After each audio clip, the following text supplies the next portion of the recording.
আজ এই যে বাংলাদেশে কেন আমার এই যে ভারতবর্ষের মধ্যেও এইরকম ঘটনা কিছু কিছু জায়গায় আমাদের পশ্চিম বাংলাতেও হচ্ছে, কিন্তু তার প্রতিবাদ করতে গেলে তার উল্টো অ্যাকশন হচ্ছে। উল্টো অ্যাকশন কিরকম? আজ দিকে দিকে 1 বছর ধরে সনাতনীদের উপরে প্রচণ্ড পরিমাণে অত্যাচার হতে চলেছে বা হচ্ছে। তাই বাবা, আমি যে গানটা গাইব এই গানটা কিন্তু একটা গুরুত্বপূর্ণ গান, শুনবেন। আমি কেন গাইব না? আজকে ইউটিউব খুলে দেখেন, বাংলাদেশ থেকে মৌলবাদ ইসলামীরা, জঙ্গি গোষ্ঠী ইসলামীরা, কিছু মৌলানা মৌলবী ওয়াজের মধ্যে এমন কথা বলে, মনে হয় কি তাদের কাছে সনাতন ধর্মের কোনো মূল্য নেই। মনে হয় তারা আমাদেরকে হয়তো ভারতবর্ষ থেকে বিতাড়িত করে দেবে, এইরকম একটা তাদের মনোভাব। কিন্তু তো অত সোজা নয়, মুড়ির মুয়া নয় যে খাইলাম আর জল দিয়ে গিললাম। কারণ আমাদের এটা ভারতবর্ষ। যুগে যুগে আমাদের এই ভারতবর্ষের বুকে ভগবান অবতার হয়েছেন, অবতরী হয়েছেন, অন্য কোথাও হয় নাই। তাই ভারতবর্ষের সঙ্গে কথা বলা এটা সহজ কথা নয়। তাই যে গানের জন্য আমাকে অনুমতি দিয়েছে বা অনুরোধ করেছে, সেই গান দিয়ে আমি কর্ণের জবাবে যাব। কি বলছে? ওরে ভাড়া টার্গেট সাইরা দিলে রে, ওরে ইউনুস, ওরে কই যাইবা পলাইয়া,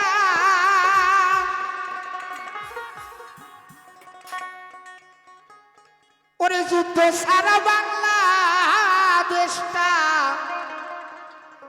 যাবে ধ্বংস হইয়া রে।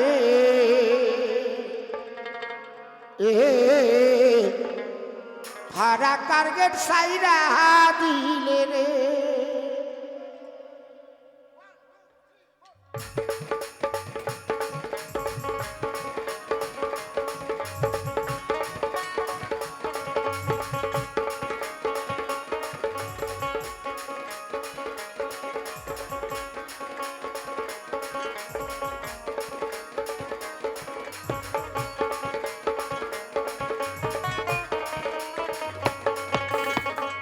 ভাড়া টার্গেট সাইরা দিলে রে, ওরে ইউনুস কই যাইবা পলাইয়া,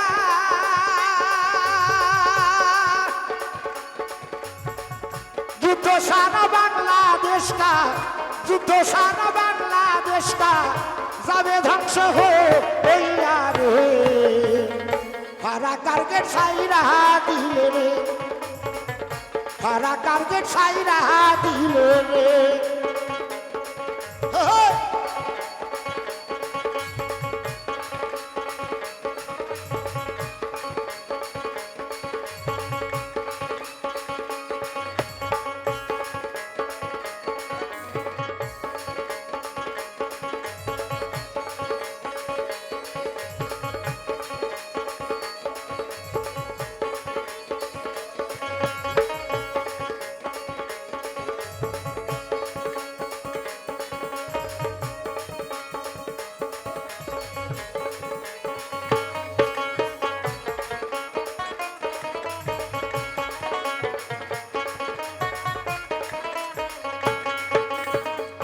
বাংলাদেশের উগ্রবাদী বড় কথা বলে,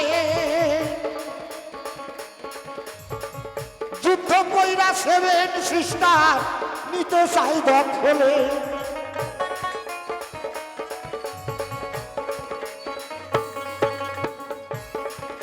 আমা বুঝলেন 7 সিস্টার কাকে বলে?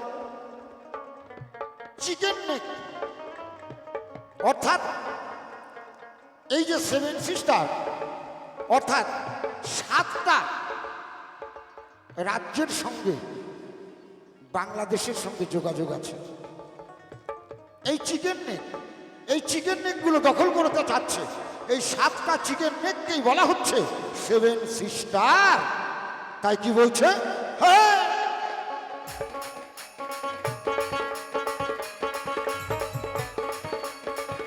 বাংলাদেশের উগ্রপন্থী বড় কথা বলে, যুদ্ধ কইরা 7 সিস্টার নিতে চাই দখলে।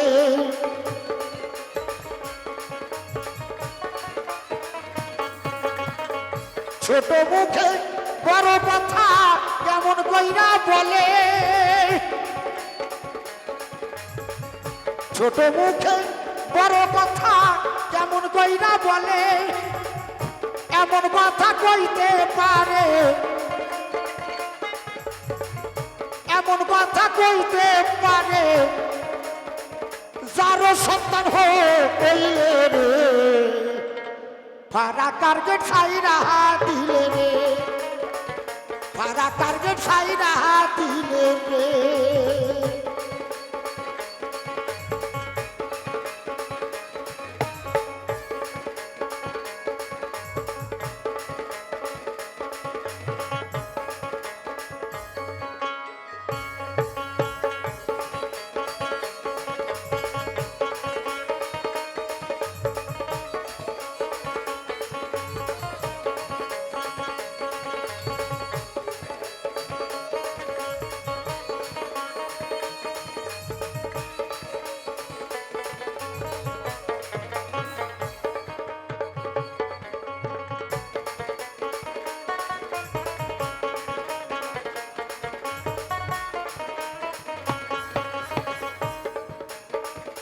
তারপরে কি?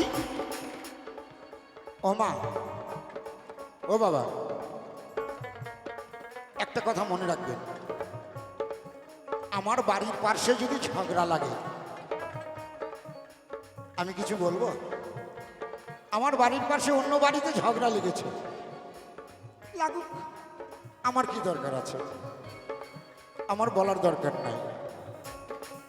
কিন্তু ওই ঝগড়া হতে হতে যদি আমার বাড়ির লোকের নাম ওঠে, আমার বাড়ির নাম ওঠে, তখন কি আর চুপ করে থাকা যাবে? তো তোমরা বাংলাদেশে কি করছো করো, কিন্তু কথায় কথায় ভারতকে আক্রমণ কেন? ভারত তোমাদের কি করেছে? ভারত যা করেছে তোমাদের উপকার করেছে, এখনো উপকার করে চলেছে। ধৈর্যের পরীক্ষা দিচ্ছে ভারতবর্ষ। হ্যাঁ, আজ যে অবস্থা করেছে দীপু দাসকে, আমি বঙ্গীয় বাউলের রাজ্য কমিটির সহ সম্পাদক হয়ে বলছি, জলপাইগুড়ি জেলার বঙ্গীয় বাউলের সম্পাদক হয়ে আমি কথা বলছি। এর কঠোর কঠোর বিচার চাই যারা দীপু দাসকে এইভাবে নৃশংসভাবে হত্যা করেছে। এই গান আমি কালকে গাইব, যেই গান আমি দীপু দাসকে নিয়ে গাওয়ার মনস্থ করেছি আগামীকালকে গাইব। এটা আমার একটা অর্ডারের গান, সবাই শুনতে চেয়েছে, তাই গানটা গাইছি। তাই আমার কথা যে আমাদের ভারতবর্ষের উপরে কেন এত আক্রমণ? বাংলাদেশের ইউনূস সরকার পাকিস্তানে গিয়া পাখি মারা বন্দুক কিনছে যুদ্ধের লাগিয়া।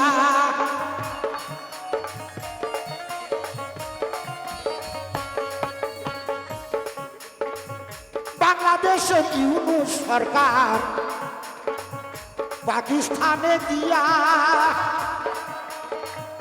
পাখি মারা বন্দুক আনছে যুদ্ধের লাগিয়া।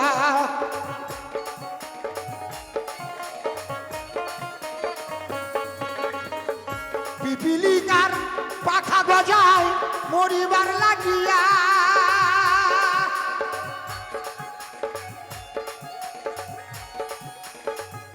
পিপিলি কার পাখা গজায় মরিবার লাগিয়া, দুদিন পরে ইউনুস তুমি, কয়দিন পরে ইউনুস তুমি, কই থাকবা লুকা আইয়া রে, ফারাক টার্গেট ছাইরা দিলে রে, ফারাক টার্গেট ছাইরা দিলে রে। নিতাই গৌর প্রেমানন্দ হরি বল হরি বল।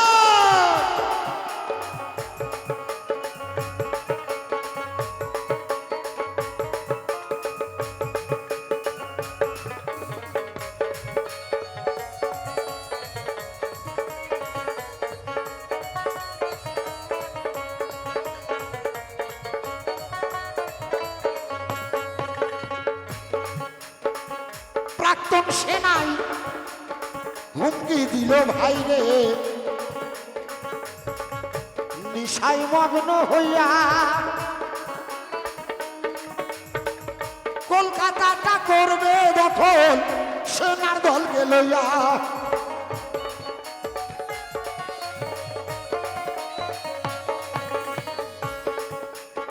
বাংলাদেশে প্রাক্তন সেনা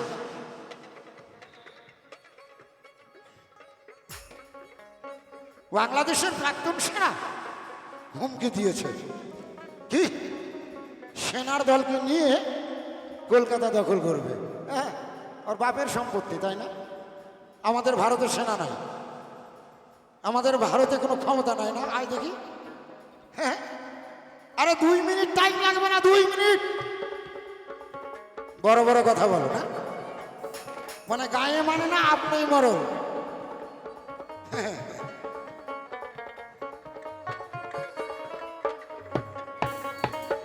প্রাক্তন সেনাই হুমকি দিল ভাই রে, নিশায় মগ্ন হইয়া কলকাতাটা করবে দখল সেনার দলকে লইয়া।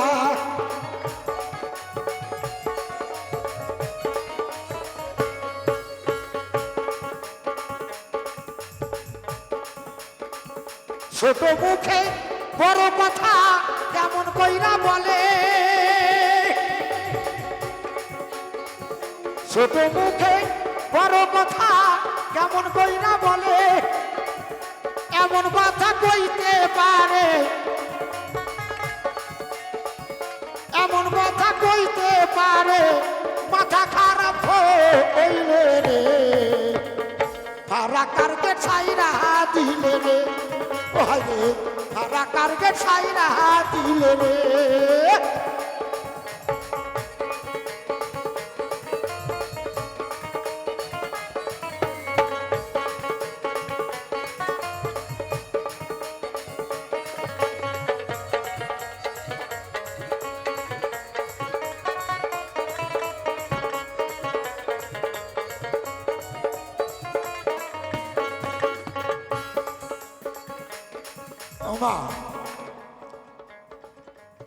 আপনারা যে বসে আছেন,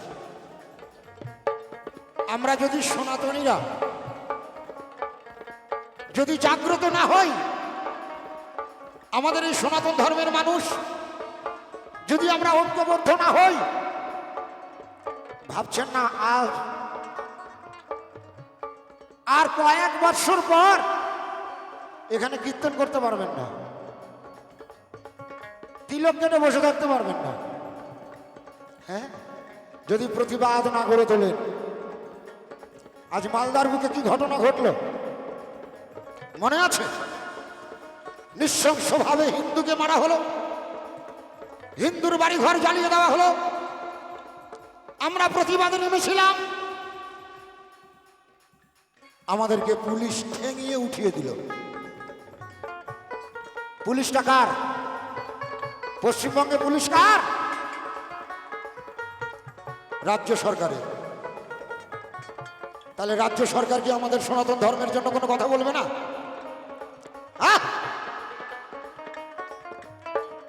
আমাদের যখন চৈতন্য মহাপ্রভু নবদ্বীপে, যখন দিল্লির আকবর বাদশাহ যখন বলেছিল যে নবদ্বীপে যত খোল করতাল আছে সব ভেঙে ফেলো, হরিনাম কৃষ্ণ নাম কাউকে করতে দেওয়া যাবে না, সেই বাদশার হুকুম মতন কাজী সাহেব তাই বললেন। নগর কোটাল জগন্নাথ অর্থাৎ জগাই মাথাইকে বলে দিল, খোল করতাল দেখলে লাঠি দিয়ে ভেঙে দাও। কি আমার চৈতন্য মহাপ্রভু কি করেছিলেন? পিছু হেঁটেছিলেন না। যখন জগাই কি করলেন, মাথায় কি করলেন, মহাপ্রভুর চৈতন্য নিত্যানন্দের মাথায় বাড়ি মেরে দিলেন। প্রতিবাদ করেনি আমার প্রভু? করেনি? নদিয়ার বুকে, নবদ্বীপের বুকে মশাল মিছিল করেছিল, লাঠি নিয়ে পর্যন্ত বেরিয়েছিল। তাহলে যে স্বয়ং ভগবান সে যদি প্রতিবাদ মিছিল করতে পারে, তাহলে আমরা কেন পারবো না? আমরা কেন ভয়ে ঘরে ঢুকে থাকবো? আমরাও প্রতিবাদ মিছিল করব। আমরা মারপিট চাই না, আমরা গন্ডগোল চাই না, আমরা শান্তি চাই। মানুষ মেরে কোনোদিন ধর্ম হয় না, সেটা আমাদের সনাতনীরা জানে, আমাদের হিন্দুরা জানে। যার জন্য মার খায়, সহজে মার দিতে চায় না। আর একবার যদি মারে, তাকে বাঁচাতে আর কেউ না পারে। এইটা মনে রাখতে হবে। তাই অনেক ধৈর্যের পরীক্ষা আমরা দিচ্ছি, আর দেওয়া মনে হয় সম্ভব হবে না।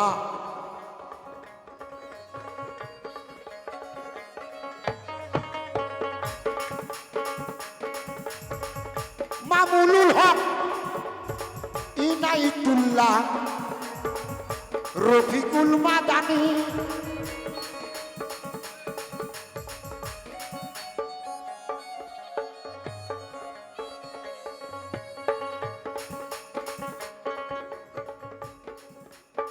দেখুন আর একটা কথা, আমরা যার নামে যার জন্য প্রতিবাদ করছি, আমরা প্রকৃত ইসলামের জন্য প্রতিবাদ করছি না। আমিও ইসলামকে ভালোবাসি, হ্যাঁ, আমিও জানি কোন চিপাড়ায় কোন রুকুতে কোথায় কি আছে, কয় রেখাত নামাজ পড়লে কি হয়। ভৈরব মহন্ত যদি বলতে শুরু করে, সূর্য উঠে যাবে। কি মনে করেন? ইসলামের পবিত্র হাদিসে কি বলেছে? কুলমিন মুমিন আরশে তালা। কুলমিন মুমিন আরশে তালা, অর্থাৎ আল্লাহ কোথায়? আল্লাহ সর্বজীবে বিরাজিত, আল্লাহ সবার মধ্যে থাকে। তাহলে তোমরা কোন কুরআন পড়েছো? কোন কুরআন পড়ে, তোমরা কোন হাদিস পড়ে এই মানুষকে মেরে তোমরা নেকি আদায় করতে চাচ্ছ? ওটা কার কোরআন? ওটা হচ্ছে উগ্রপন্থীদের কোরআন, ওটা শয়তানের কোরআন, ওটা অরিজিনাল ইসলামের কোরআন নয়। তাই আমি ইসলামকে সম্মান করি, সালাম জানাই, ভালোবাসি। আজকে দেখুন না, কত হাজার হাজার ইসলাম ধর্মের মানুষ আমাদের বাউল গান করছে, তার জন্য তাদেরকে পর্যন্ত মার খেতে হচ্ছে, তারা পর্যন্ত ছাড় পাচ্ছে না। কি কথাটা কি খারাপ বললাম? তারা তো আমাদের বাউল গান করে, কবি গান করে, তারা পর্যন্ত মার খাচ্ছে। তাই আমার অনুরোধ, আমাদেরকে সতর্ক হতে হবে। তাই কি বলছে?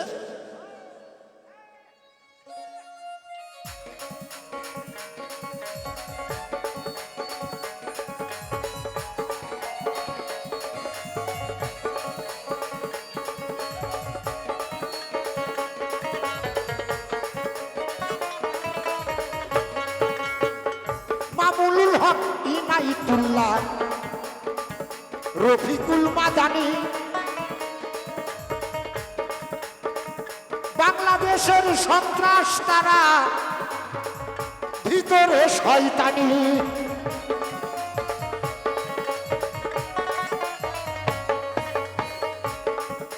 আমি যাদের নাম বলেছি তারা কে জানেন? মামুনুল হক, ইনাইতুল্লাহ, রফিকুল মাদানী। ইউটিউব খুলে দেখবেন, এরা কিন্তু মৌলানা, এক প্রকার বক্তা। বক্তা বুঝেন তো? হ্যাঁ, ওয়াজ করে। ওদের বক্তব্যগুলো শুনবেন, ওরা মনে হয় ইসলাম প্রচার করছে না, ওরা ভারত বিরোধী কথা বলে, খালি হিন্দু বিরোধী কথা বলে। আমাদের সনাতন ধর্মের মা কালী, দুর্গা, রাম, সীতা, লক্ষ্মণ, কৃষ্ণ, এদেরকে নিয়ে বাজে বাজে কথা বলে। কত সহ্য করবেন বলেন? কে করে? এই যে যাদের নাম বলছি তারা। হ্যাঁ, মামুনুল হক, ইনাইতুল্লাহ, রফিকুল মাদানি বাংলাদেশের সন্ত্রাস তারা ভিতরে শয়তানি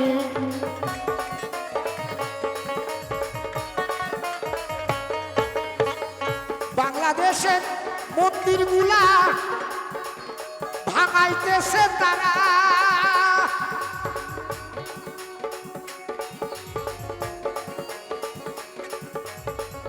বাংলাদেশের মন্দিরগুলা ভাঙাইতেছে তারা এখন শুধু বাংলাদেশে এখন শুধু বাংলাদেশে সন্ত্রাসীতে ভরা রে ফারাকার গেট ছাইরা দিলে রে ও হায় রে ফারাকার গেট ছাইরা দিলে রে হরিবল হরিবল হরিবল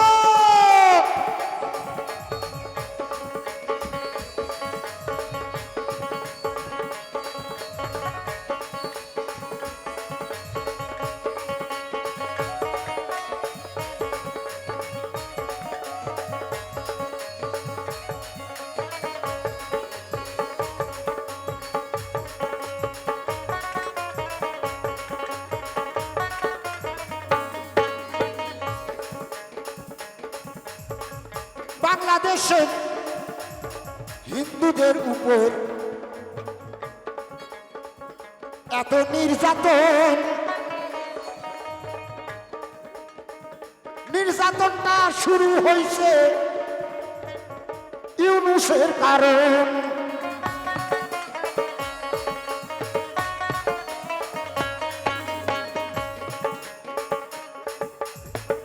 বাংলাদেশের হিন্দুদের উপর এত নির্যাতন নির্যাতনটা শুরু হয়েছে ইউনূসের কারণ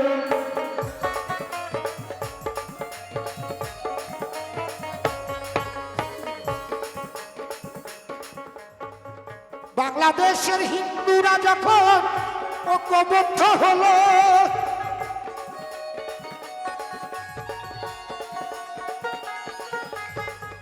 বাংলাদেশের হিন্দুরা যখন ঐক্যবদ্ধ হলো ইউনূস তখন দেশ ছাড়িয়া ইউনূস তখন দেশ ছাড়িয়া পালাইয়া গেল রে ফারাকার গেট ছাইরা